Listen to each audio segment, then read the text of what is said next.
Ang susunod na programa ay rated PG. Patnubay at gabay ng magulang ay kailangan sa mga batang manonood.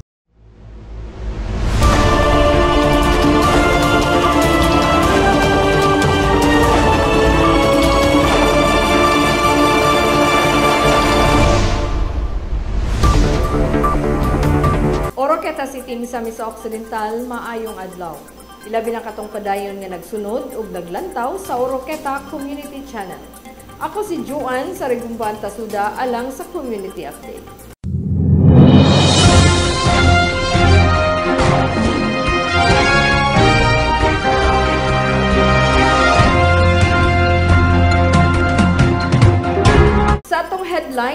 Sa atong headlines.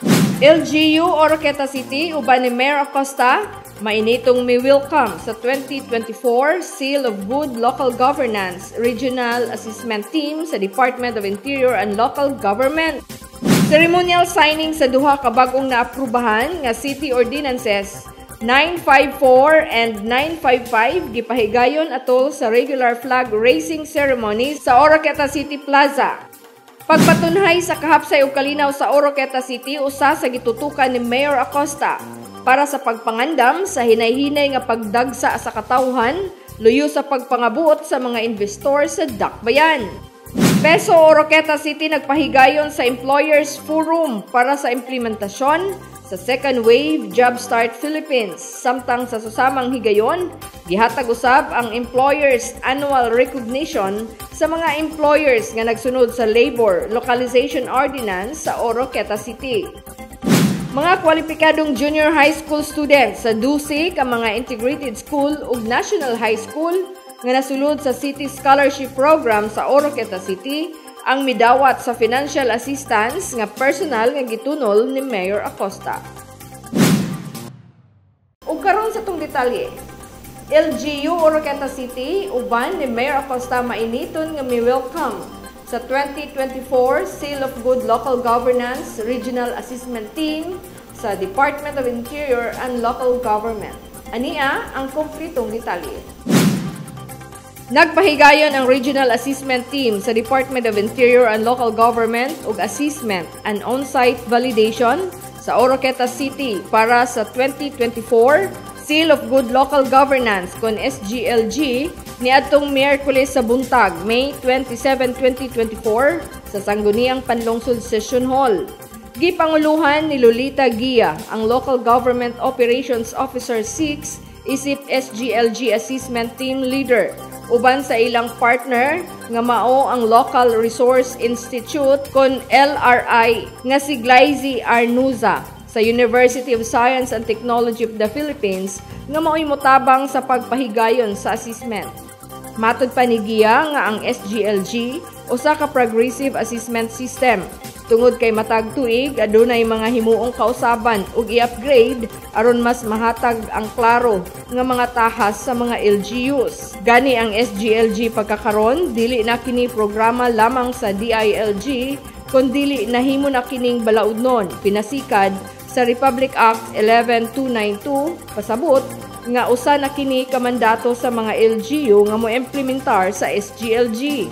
Ang SGLG usa ka institutionalized award system ug naghatag kini og incentives, honor ug ang recognition-based nga programa sa tumong aron mapalambo ang ilang performance sa nagkalain-laing natad sa pagdumala. The SGLG it's a recognition given to LGUs with exemplary performance. So it's a way of checking our compliance sa ato ang mga national policies, sa atong local government code, and the national government will also know our level of performance, our compliance sa katong sa codal provisions, national directives, policies of the different departments, different national government agencies. Samtang mainiton nga giabi-abi o gi-welcome ni Oroqueta City Mayor Lemuel Merrick M. Acosta, City Vice Mayor Aurora Virginia Almonte, uban sa mga city councilors ug sa mga city government department heads ug sa uban pang mga national offices. Ang Regional Assessment Team sa DILG nga maoy mo pahigayon sa assessment and on-site validation. Gidayeg ni Mayor Acosta ang tumong sa SGLG nga gihulma sa national government nga ipa-implementar sa matag LGU aron kini mahatag ang pinakamaayo nga serbisyo para sa katawhan. Matud pa ni Mayor Acosta nga anana sa kasing-kasing sa matag empleyado sa gobyerno nga mon serbisyo sa katawhan, manaa may premyo o wala. Gipaabot usab sa mayor nga dili siya uyon nga mo-comply lang ang LGU sa SGLG tungod lang sa premyo nga ihatag sa national government. Kinahanglan nga magbuhat ang matag LGU sa insakto og tinarong nga serbisyo para sa katawhan. Ug labaw sa tanan, mabatian usab sa katawhan ang gobyerno nga nagserbisyo kanila. Dili importante ang awards nga makita, ang labaw nga importante kung unsay imong nahimo nga maayo nga nabatian sa katawhan. This is a self-examination whether we reach that maturity in governance. I would like to use the word maturity because, as I have said, we are creating a culture. It's not the compliance of documents per se, para lang makuha na ang award. Kaya ang objective yun akong pagdadalikod sa katapusan. It's not the award, but rather create a culture among local government unit employees and personnel to be able to serve our people. Ang Regional Assessment Team naglantaw sa pulo ka governance area nga naglangkob sa environmental management, sustainable education, disaster preparedness, financial administration, tourism, heritage development, culture and arts, business friendliness and competitiveness, health compliance and responsiveness, youth development, social protection and sensitivity and safety, peace and order. Human sa table assessment, ang Regional Assessment Team miadto sa on-site validation sa mga buhatan. Ceremonial signing sa duha ka bag-ong naaprubahan nga City Ordinance 954 and 955 gipahigayon atul sa regular flag raising ceremony sa Oroqueta City Plaza. Ania ang kumpletong detalye. Gipangunahan ni Oroqueta City Mayor Lemuel Merrique Acosta ang pagpirma sa duha ka City Ordinances nga bag-uhay pa lamang na aprubahan sa sangguniang panglungsod human sa pipila ka tuig nga gikumbati ni City Councilor Isaias Claros Jr. nga maoy author sa duha ka nahisgotang City Ordinances uban sa suporta ni Mayor Acosta. Ang City Ordinance number 954-2024 entitled An Ordinance Granting Financial Assistance to Person in Crisis Situation as revised. Kini nga ordinansa nagtugot nga patasan ang financial assistance para sa Oroquetanon nga nagkinahanglan og tabang panahon sa kalisdanan.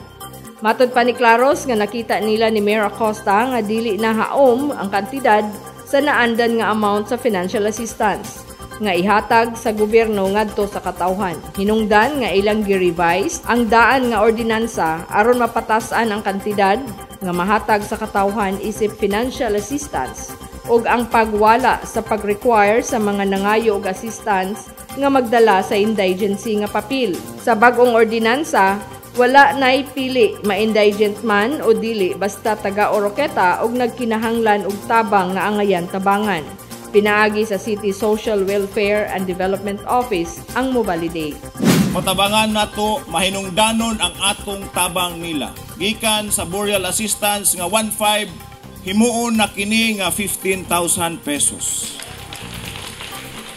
Ang imuang sakit, kung naa kay sakit, magpatambal ka, na ospital ka, kung medical assistance ang imong gipangayo, gikan sa 1.5 ang maximum na pwede na karon ihatag sa atong syudad dili mula pa sa 50,000 pesos.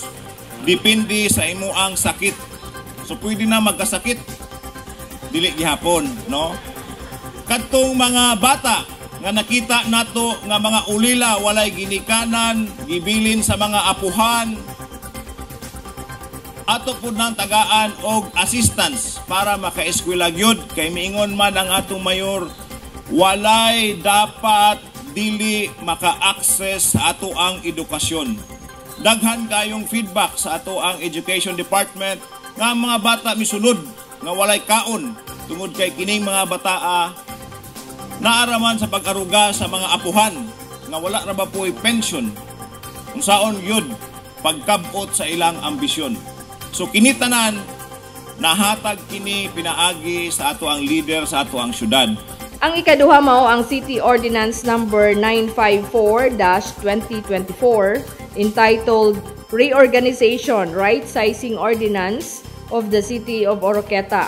Mao kini ang ordinansa nga naghatag og oportunidad sa mga job order employee ug sa tanang mga kwalipikado sa bag-ong giabli nga mga posisyon sa buhatan sa gobyerno.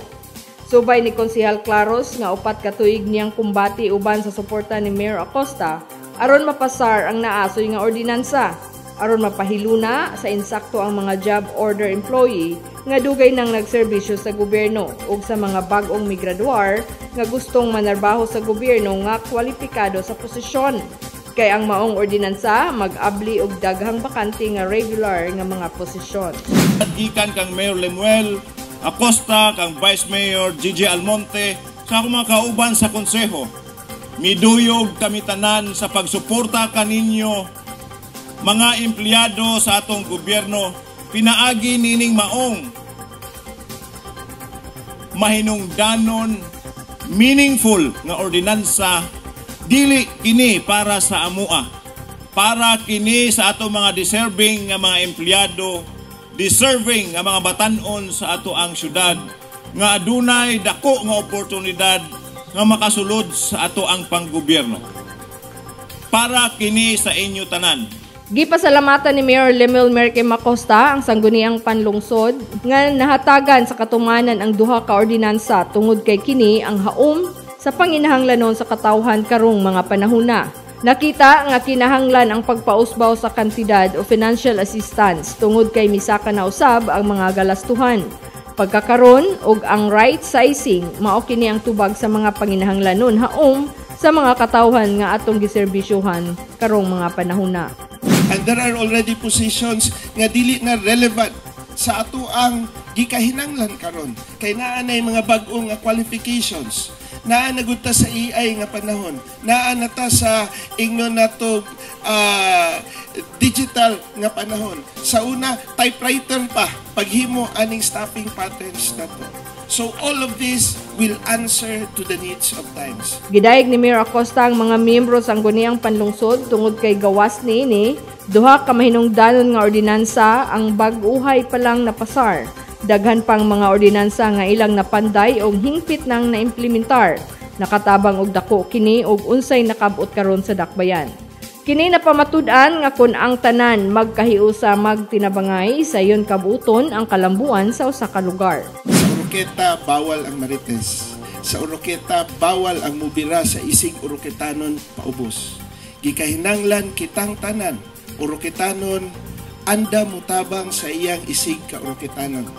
Mauna siya ang atuang bag-o nga kultura dinhi sa dakbayan para makapot nato ang atong gidamgo nga gitawag og Asenso Oroqueta, Asenso Misamis Occidental. Wala si Vice Mayor Aurora Virginia M. Almonte apan iyang gipaabot ang iyang mensahe pinaagi ni City Councilor Vincent J. Guantero.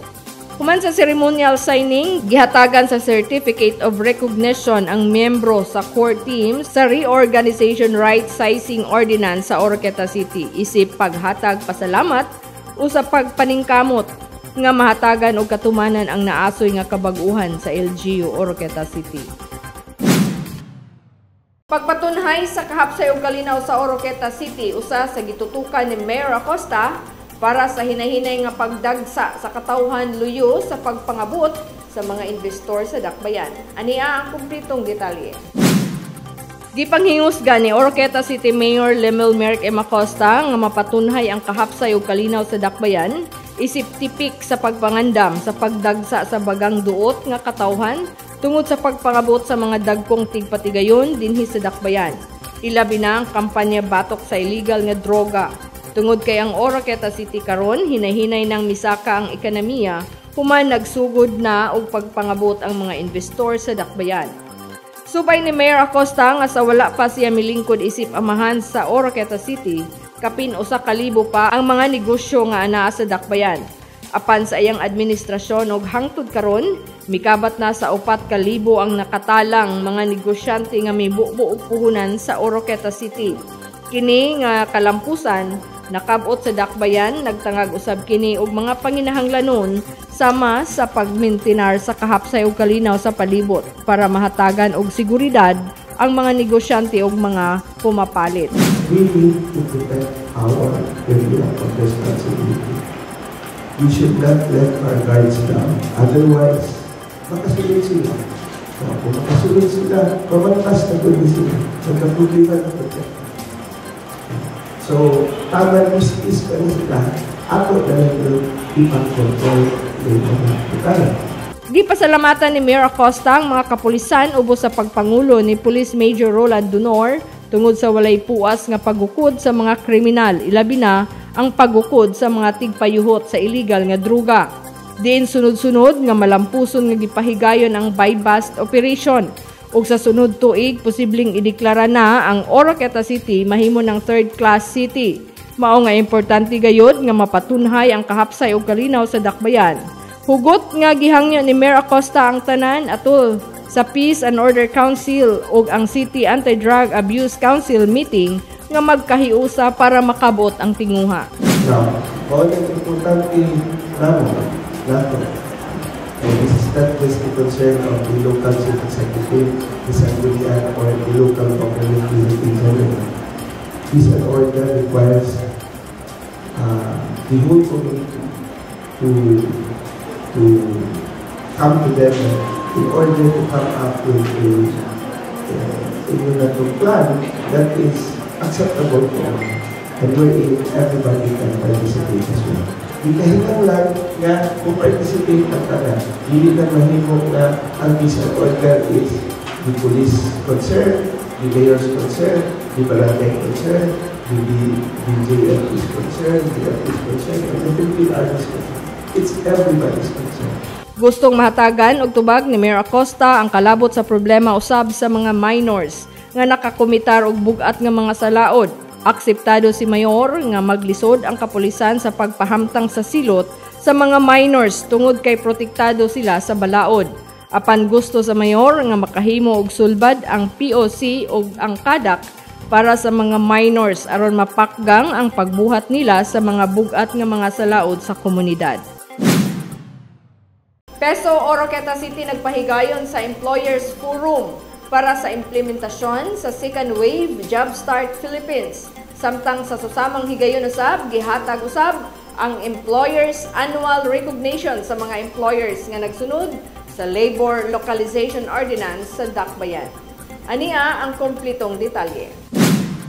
Nanguna ang Public Employment Services Office LGU Oroqueta nga gipanguluhan ni Mark Anthony Artigas o sa pagpakig-alayon sa Department of Labor and Employment Provincial Field Office, Condole, PFO, ang Employers Forum o ang paghatag sa tinuig nga recognition sa mga employers nga nagsunod sa Labor Localization Ordinance sa Oroqueta City dito sa Costa del Sol Resort Hotel, dili pa lamang dugay. Ang Jumpstart Philippines Act 10869 nagtumong sa pagpalambo sa full employment, maghatag sa training ug oportunidad sa pagpanarbaho sa mga batan-ong nangita og katrabahoan sama sa bag-ong migraduar sa kolehiyo ug ang mga wala nagtungha sa gustong manarbaho pinaagi sa Public Employment Services Office Conpeso. Usang Oroqueta City ang nahimong accredited sa Job Start program samtang malampuson nga nahuman ang first wave ug karon anaa na sa second wave implementation sa Job Start Philippines sa Oroqueta City. Matud pa ni Jasmine Vicente, ang representante sa DOLE sa Employers Forum, nga dako kayo og gikatabang ang pagpanulod sa mga bag-ong negosyo sa dakbayan kung maghisgot sa employment rate. Tungod kay daghan na ang mga Oroquetanon nga nakasulod og trabaho, ilabi na ang pagpaimplementar sa Labor Localization Ordinance.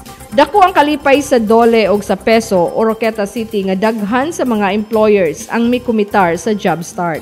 Human sa forum, gisunod gilayon ang pagsaludo sa mga employers nga mikumitar sa Job Start ug nagsunod sa Labor Localization Ordinance sa Dakbayan. Atol sa okasyon, ana ang mga lideres sa syudad nga sila Oroqueta City Mayor Lemuel Merrick M. Acosta, Vice Mayor Aurora Virginia Almonte uban ni City Councilor Eileen Taladua aron ilang mapakita ang dakong suporta sa naasoy nga programa ug mapaabot ang ilang dakong pagpasalamat sa mga employer. Matud pa ni Mayor Acosta sa iyang mensahe, iyang gipaabot sa tanang mga negosyante nga welcome ang tanan nga gustong mubuo og puhunan sa dakbayan. Magamay man o dako, tungod kay ang matag negosyo nga mosulod sa dakbayan, naghatag usab kini og daghan og maayong oportunidad sa katawhan. I just would like to thank all employers in the city government for providing opportunities for our people.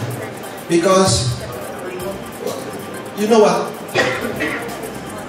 Lahi ko ang pagkapolitiko. Hindi kahinanglan ang ato ang syudad should be private-led.